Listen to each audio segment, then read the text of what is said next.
আজকে তোমাদের সাথে ভোগের খিচুড়ির রেসিপিটা শেয়ার করছি। হ্যাঁ, যেটা আবার এরকম পিতলের হাঁড়ির মধ্যে পুরো ভোগের খিচুড়িটা রান্না হয়েছিল। প্রথমে বলে দিই, মা এখানে আলু ভাজাগুলো ভাজতে বসিয়ে দিয়েছিল উনানের মধ্যে।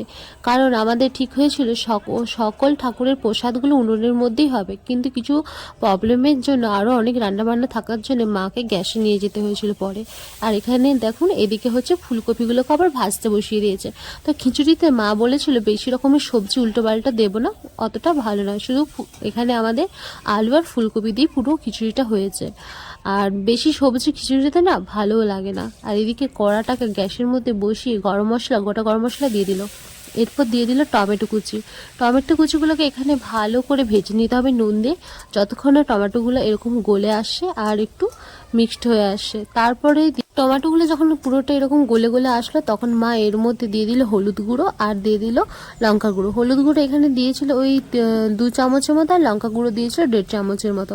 আর মা আমাকে বলছিল যে লঙ্কা গুঁড়ো আর হলুদ গুঁড়ো এরকম তেলের উপর দিয়ে ভালো করে ভেজে নিলে নাকি খিচুড়ির কালারটা খুব সুন্দর আসে বা দারুণ আসে, ওই মশলার কালারটা। তারপর মা এখানে একটু জল দিয়ে দিল, দিয়ে আর একটু ভালো করে এটাকে নেড়ে চেড়ে নিচ্ছে। এরকম গ্রেভিটা যখন হয়ে আসবে, তার উপর দিয়ে দিবে ধনা গুঁড়ো আর দিয়ে দিল জিরা গুঁড়ো স্বাদের জন্য, আর দিয়ে দিল আদা বাটা, দিয়ে ভালো করে মশলাটা কষিয়ে নিচ্ছে। যখন এই মশলা থেকে এরকম তেল ছেড়ে আসবে একটা, তখন বুঝতে হবে যে আমার মশলাটা রেডি হয়ে গেছে। আর এদিকে মা পিতলের হাঁড়িটা বসিয়ে দিয়েছে, তারপর ওর মধ্যে দিয়ে দিয়েছিল তেল। আর এবার আগে থেকে মুগ ডাল, ধুয়ে রাখা মুগ ডালগুলোকে ওর মধ্যে দিয়ে ভালো করে ভেজে নেবে। এখন এপিট ওপিট করে ভালো করে ভেজে নেওয়ার পর মুগ ডালগুলো ওর মধ্যে দিয়ে দিবে। চালগুলো মা ধুয়ে রেখেছে, তো আমি এখানে ক্লিপ নিতে ভুলে গিয়েছিলাম। তো মা এখানে ডাল আর চাল সব একসঙ্গে দিয়ে জল দিয়ে ওটা এখন ফুটতে বসিয়ে দিয়েছে মা।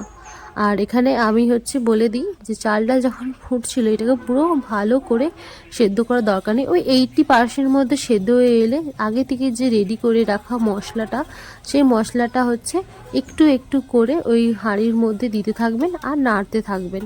মা বলছিল এখানে নিচে যেন চালটা না হাঁড়ির নিচে ধরে যায়, তাই বারে বারে এটাকে নাড়তে হবে।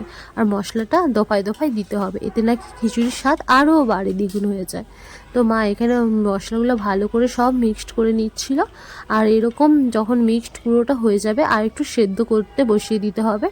যখন খিচুড়িটা প্রায় ওই 10 মিনিট পরেই আলুগুলো দিয়ে দিতে হবে, কারণ খিচুড়িটা তখনও অবধি ওই 80% মধ্যেই থাকবে, বা 80 থেকে একটু বেশি। তখন আলুগুলো দিতে হবে, কারণ সেদ্ধ হবে। তো আলুগুলো দেওয়ার পরে তারপরে 10 মিনিট পর মা ফুলকপিগুলোও দিয়ে দিল। তখন খিচুড়িটা ওই প্রায় 90% মতো সেদ্ধ হয়ে থাকবে। আর মা বলছিল যেন ফুলকপিগুলো যাতে না সব সিদ্ধ হয়ে বেশি গলে না যায়, তাহলে খিচুড়িটা খেতে খুব একটা ভালো হবে না আর দেখতে খুব একটা ভালো হবে না। খিচুড়িটা যখন 90% মতো সেদ্ধ হয়ে গেছে, আর ফুলকপিগুলো দেখুন এরকম থাকবে গোটা গোটা, আর মা এখানে ঘি ছড়িয়ে দিয়েছিল। এই তো রেডি হয়ে গেল ভোগের